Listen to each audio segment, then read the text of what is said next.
Deus não está morto, vive está aqui dentro de mim, rugindo como um leão. Meu Deus não está morto, vive está aqui dentro de mim, rugindo como um leão. Ele ruge.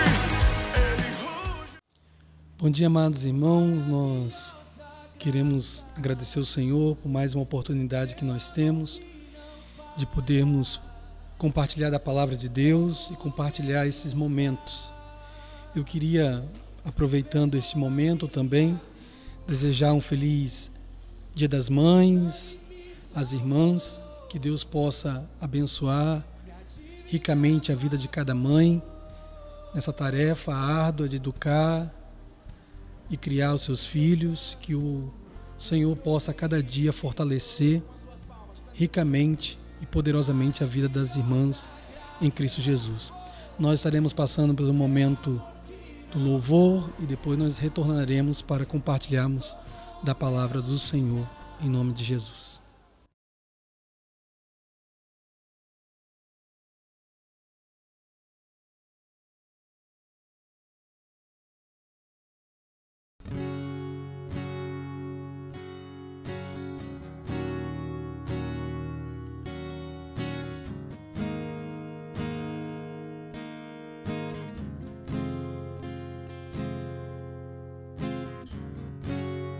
Eu me rasgo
estiver, e onde estiver, clamar pela glória, a glória de Deus.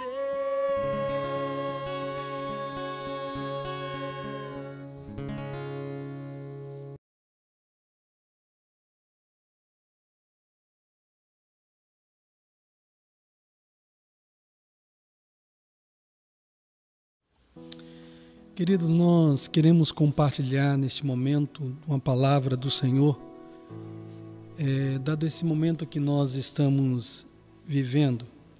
Nunca, talvez, houve em nosso tempo um momento em que o amanhã fosse tão incerto como o hoje que nós estamos vivendo. O cenário político e econômico cada dia mais trazem apreensão ao nosso coração. E a saúde há uma indefinição, mentiras e verdades são semeadas e nós muitas vezes não sabemos o que fazer. E eu gostaria de compartilhar então com os irmãos uma palavra que tem esse tema. E agora, o que fazer? Nesse momento que nós estamos vivendo, qual deve ser a nossa atitude? Talvez essa é a pergunta que todos nós estamos fazendo. O que fazer nesse momento? Qual deve ser a atitude que nós devemos tomar? Para onde a gente deve caminhar? Dado a incerteza do amanhã, o que se dará? Nós fomos tomados por esse sentimento de não conseguirmos projetar uma semana, porque nós não sabemos o que pode acontecer. Portanto, eu gostaria de compartilhar com os irmãos uma palavra que a gente possa estar fazendo neste momento de pandemia. E eu queria compartilhar dessa palavra num texto muito conhecido, muito usado em nossos cultos de oração, que é 2 Crônicas, capítulo 7, versículo 13 e 14. Diz assim o texto: se eu cerrar os céus de modo que não haja chuva, ou se ordenar ao gafanhoto que consuma a terra, ou se desviar a peste, ou se enviar a peste entre o meu povo, se o meu povo, que se chama pelo meu nome, se humilhar, orar e me buscar, e se converter dos seus maus caminhos, então eu ouvirei dos céus, perdoarei os seus pecados e sararei a sua terra. Esse texto, como eu disse aos irmãos, é um texto muito conhecido por nós, muito usado em nossos cultos de oração. Trata-se de uma resposta de Deus à oração de Salomão. No capítulo 6, do versículo de número 16 ao 42, Salomão faz uma série de oração pedindo a Deus que Deus pudesse agir e intervir diante de algumas situações, de alguns cenários que ele vai apresentar. E diante desses cenários, então, que ele apresenta, ele pede que Deus ouça e que Deus intervenha. Quando nós chegamos no capítulo 7, versículos, então, de número do 11 em diante, nós temos ali Deus respondendo à oração que Salomão havia feito. E é com essa oração que nós podemos tirar algumas instruções de como lidar e como agir nesse momento de pandemia. A primeira instrução que me chama a atenção é o fato de Deus dizer que se ele cerrar os céus de modo que não chova, ou se ordenar os gafanhotos que consumam a terra. Isso me chama a atenção, irmãos, por causa da soberania de Deus. Nós vivemos um tempo hoje que as pessoas estão muito confusas de tudo que está acontecendo. Há muitas pessoas que estão com medo do que está acontecendo.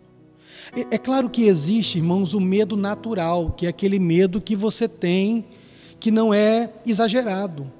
E há um outro medo, que é o medo exacerbado das coisas, e a gente precisa tomar cuidado com isso. Porque o que é o medo? Da onde vem o medo? O medo vem da nossa falta de controle da situação. Tudo aquilo que nós não temos controle, tudo aquilo que nós não temos domínio, isso nos traz medo. Mas como servos do Senhor, é preciso que a gente tome o cuidado para que esse medo não venha ferir a nossa confiança no Senhor. O que eu percebo é que algumas pessoas têm tido uma visão distorcida deste momento. Algumas pessoas estão demonizando este momento como se o diabo tivesse o total domínio e controle, que se ele pudesse fazer o que ele quisesse, na hora que ele quisesse, quando bem ele entendesse. E não é assim. Há duas coisas que nós devemos tomar muito cuidado. O primeiro dela é superestimar o diabo. É achar que ele tem nenhum poder, que ele tem todo o poder, que ele pode fazer o que ele quer, do jeito que ele quer, na hora que ele quer, e se ele não tivesse ninguém que pudesse dominá-lo. O segundo extremo é superestimar o diabo, de achar que ele não possa fazer nada.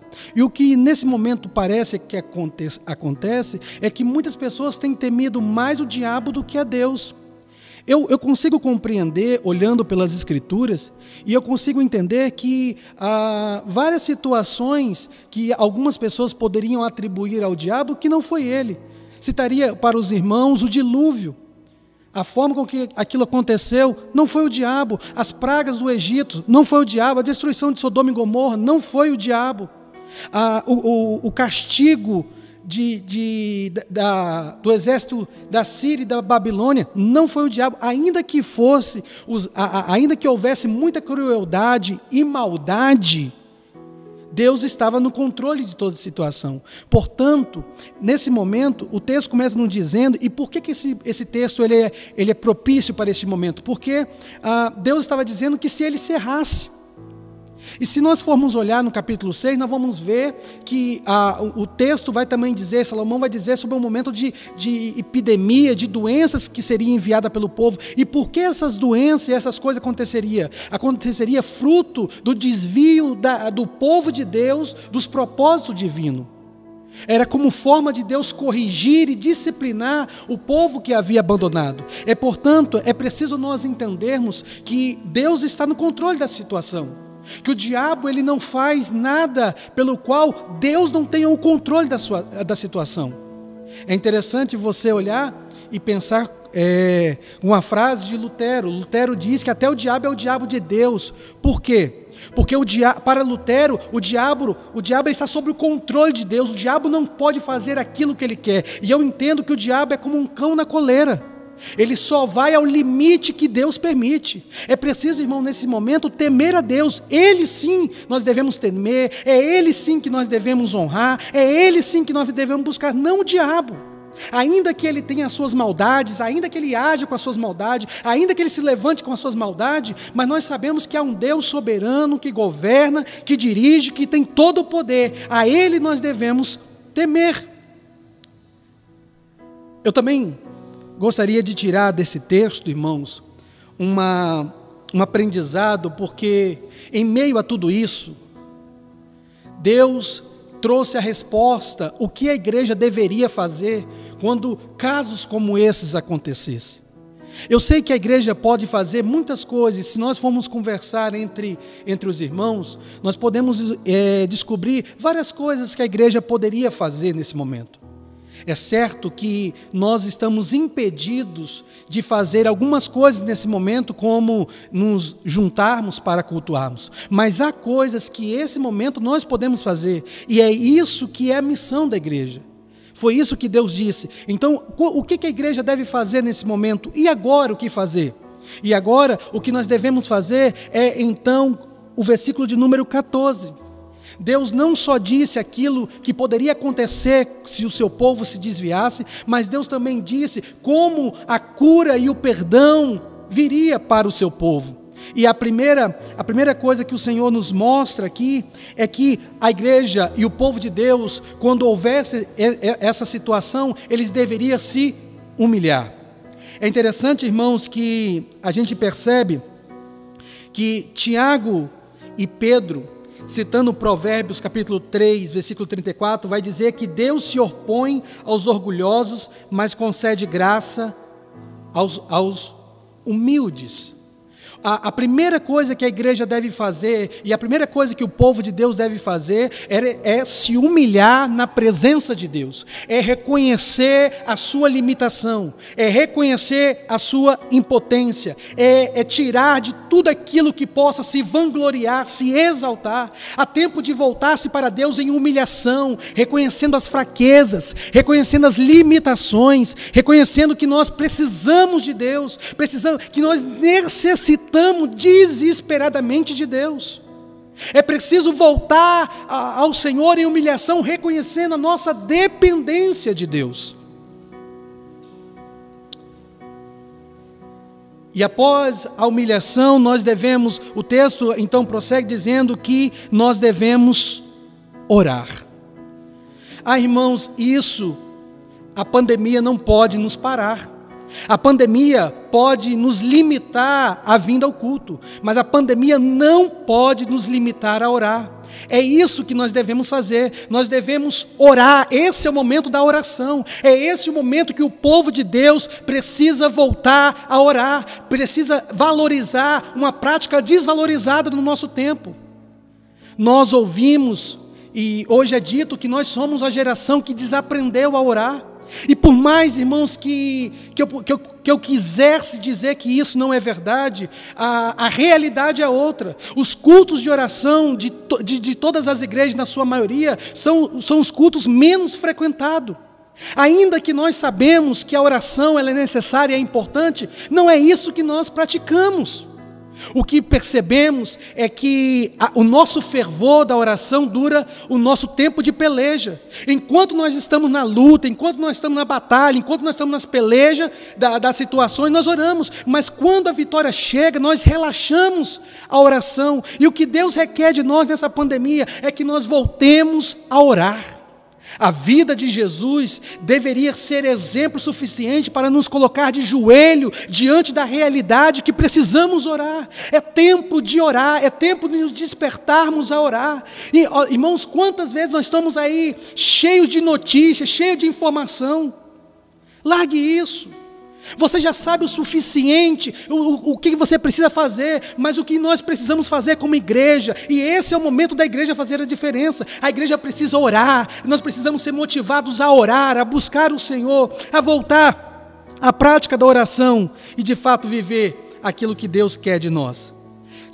A terceira coisa é buscar, e parece que orar e buscar é sinônimo, mas não é, irmãos. Uma coisa é você orar, outra coisa é você buscar, porque orar, nós podemos orar pelas bênçãos, nós podemos orar pelas coisas, nós podemos orar por várias coisas, mas o que Deus quer de nós é que nós não vá até Ele por causa das suas bênçãos, mas o que Deus requer de nós nesse tempo é que nós busquemos Ele e não as suas bênçãos. É preciso buscar o Senhor, buscar a sua presença. Mais importante do que as bênçãos é a sua presença. E por último, o que Deus requer de nós é que nós possamos se desviar dos maus caminhos. Nós percebemos, irmãos, que há um desvio, que o povo de Deus acabou indo. A igreja se desviou do seu propósito. Muitas igrejas, irmãos, tornaram adepta ao pragmatismo daquilo que dá certo e não é certo.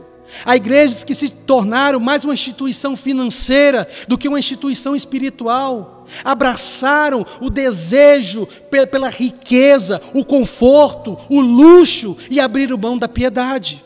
É preciso voltarmos a sermos casa de oração. Então o que é que nós precisamos fazer? E agora o que fazer? Vamos orar. Vamos voltar a sermos casa de oração, povo de Deus. É isso que Deus deseja de nós. Que Deus possa te abençoar e te fortalecer a cada dia, e que o Senhor possa despertar a sua vida, a voltar os seus olhos para Ele, em oração, em busca, em humilhação, em reconhecimento do seu senhorio e da sua soberania. Deus abençoe a sua vida, que a graça do Senhor esteja sobre a sua vida, em nome de Jesus. Amém. Amém, queridos? Como nós falamos, é tempo de orar. E eu queria, nesse momento, te convidar a você, junto comigo. Acompanhe comigo, feche os seus olhos, ore comigo, ore pela nação brasileira, ore por esse momento que nós estamos vivendo. Senhor Deus, Pai querido que está no céu, Senhor, nós sabemos que o Senhor tem o controle de toda a situação.